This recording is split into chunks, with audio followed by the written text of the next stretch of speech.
Hello guys, today I'm going to tell you about that Arcadeum token. is a legit or scam. Now before I start the video, let's share my legal disclaimer. This video is only for educational purpose. Do your own research for the investing. Firstly, you will open this token on CoinMarketCap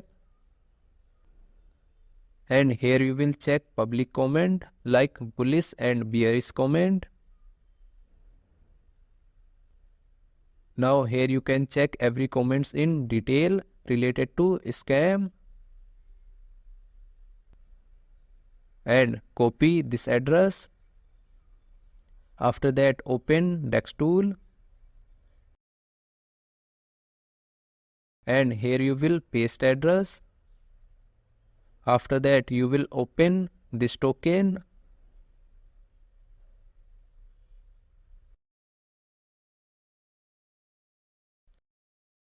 and you can see audit scan.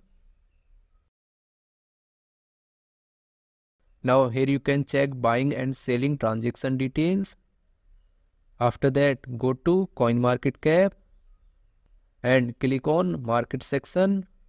Now here you will check that this token is available or not on popular exchanges like Binance, Coinbase, KuCoin, Crypto.com, Ubuy, Gate.io and other exchanges.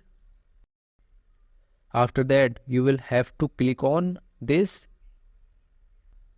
and go to holder section. Now here you can check holders transaction details. So if I share my opinion with you, then this project 30% chances is that it is a scam and 70% chances that it is a legit or good project. So guys, don't take my opinion as a financial advice. Do your own research for the investing. Thanks for watching.